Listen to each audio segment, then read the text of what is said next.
The morning sun filters through the towering oaks, casting long shadows across my driveway.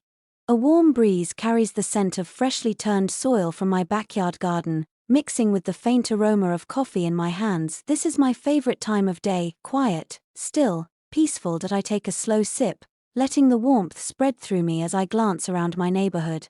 The houses here all look the same, sprawling beige monstrosities with white trim, each one desperately trying to outdo the other with manicured lawns and pretentious water features. My home, in contrast, is a bold, mid-century modern design with sharp angles, floor-to-ceiling windows, and a charcoal grey exterior. A personal statement and intentional defiance. I knew, even before I moved in, that this place wasn't built for people like me. Oakridge Estates isn't openly hostile, no, that would be too obvious. Instead, it's a carefully curated community where certain homeowners receive warm welcome baskets, while others, like me, get reminders about HOA regulations within the first week. At first, I ignored them, the letters, the sideways glances, the accidental mix-ups with my mail. I've dealt with this kind of passive-aggressive nonsense before, but lately, something feels different. I sense it before I see it, that familiar prickling sensation at the back of my neck. I turn my head just in time to catch a glimpse of movement across the street. There she is, Karen Whitmore, HOA president, gatekeeper of neighborhood standards. She stands in her pristine driveway, dressed in an expensive-looking athleisure set, clutching her ever-present clipboard like a scepter. Her face is pulled into that signature tight-lipped smile, the kind that doesn't reach her eyes. She's been watching me for weeks now. At first, it was subtle. A lingering glance here, a whispered conversation with another neighbor there. But lately, the scrutiny has become more brazen. Last week, she actually had the nerve to walk up my driveway and run her fingers along the siding of my house, as if inspecting it. I stood right there on my porch, watching, waiting for her to acknowledge me. She never did. Instead, she left a notice of violation tucked into my mailbox. Your home's exterior color does not align with the HOA's approved palette. A warning. A message translation? You don't belong here. I exhale slowly, setting my coffee down on the porch railing. Across the street, Karen taps something into her phone before turning on her heel and striding back into her house. And my gut tells me this isn't over. And I've learned to trust my gut. Something is coming, and Karen has no idea who she's messing with. This establishes the setting, foreshadows the conflict, and introduces the racial dynamics without being overt just yet. It also gives the protagonist a strong, quiet confidence, setting up the eventual confrontation. The first sign that something is wrong comes in the form of silence. A strange, deliberate silence in a neighborhood where morning routines are practically synchronized, dog walkers pacing the sidewalks, joggers nodding as they pass, sprinklers hissing in unison. There's an absence that prickles against my skin. People aren't looking at me today. No polite nods. No forced smiles.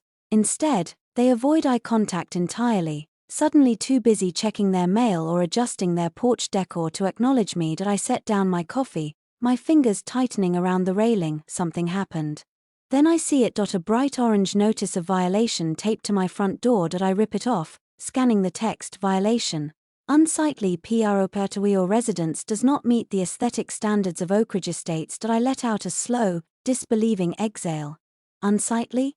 I murmur, looking up at my home. There's nothing unsightly about it. Every inch of my house was designed with purpose, from the smooth stone accents to the minimalist landscaping.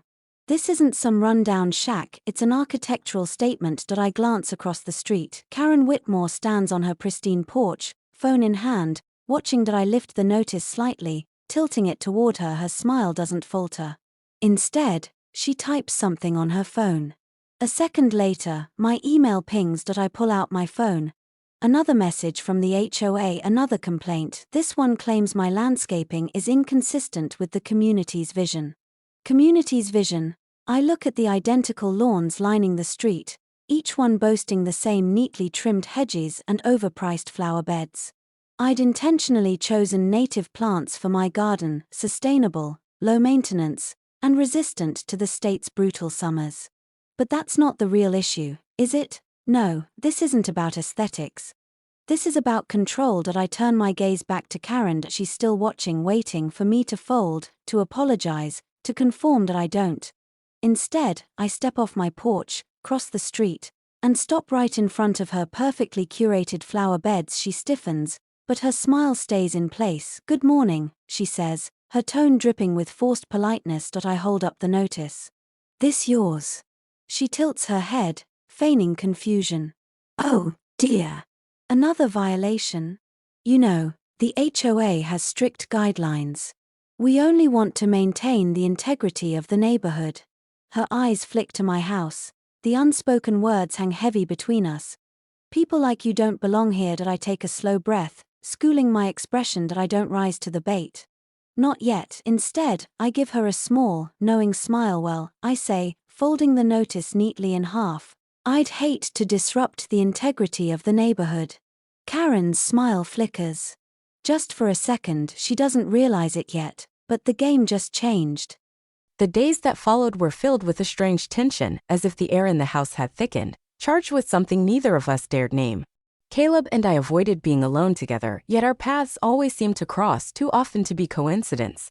A glance across the dinner table, an accidental brush of shoulders in the hallway, lingering conversations that never quite crossed the line but hovered dangerously close. I could feel it, something shifting inside me.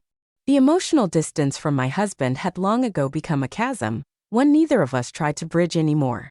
He came home late, left early, and when we did speak, it was clipped and cold. If he noticed the change in me, he didn't show it. In his world, I was a fixture, a silent, predictable presence. But Caleb, he saw the cracks, the weariness, the quiet longing I tried so hard to bury. And slowly, despite every voice in my head warning me, I found myself drawn to him, pulled into a gravity I couldn't resist. One evening, as I stood in the kitchen drying dishes, I felt his presence before I heard him. Caleb leaned against the doorway, arms crossed, watching me with a gaze that felt both familiar and entirely new. "You're quiet," he said. "I've had a lot on my mind," I replied, not turning to face him. He stepped closer, his voice softer now. "About the other night?" I nodded, setting down the dish towel. It was a moment. We were both vulnerable. He didn't speak right away, and when I finally met his eyes, I saw something unspoken flicker there: uncertainty, desire, guilt.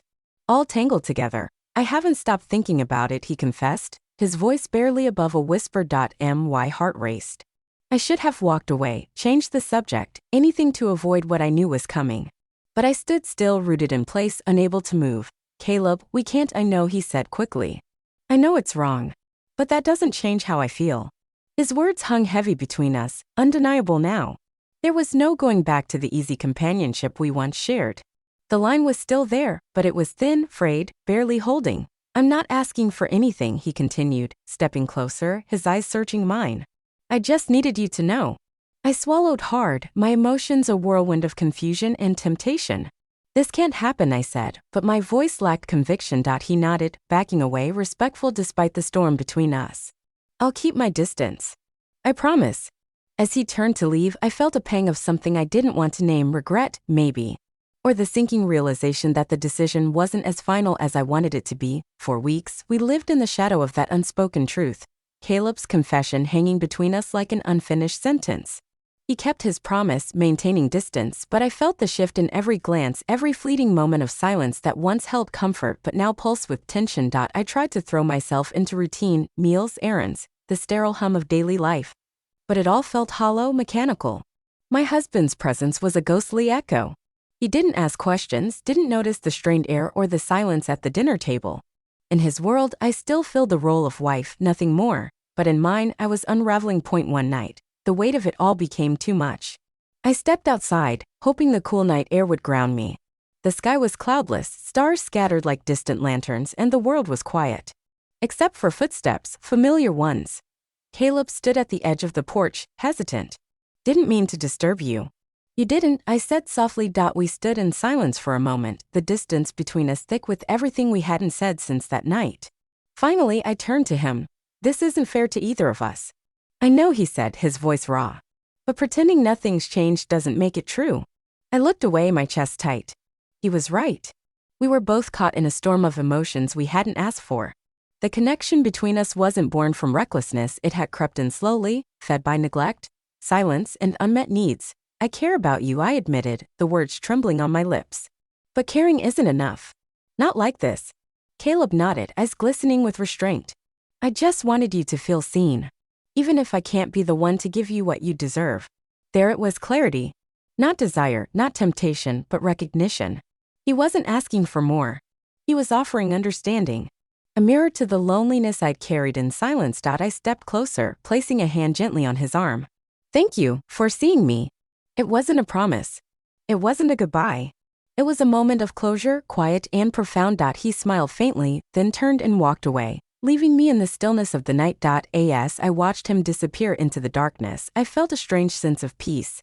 The storm had passed, not with destruction, but with resolution. And though the path ahead remained uncertain, I knew I could face it with clearer eyes and a steadier heart.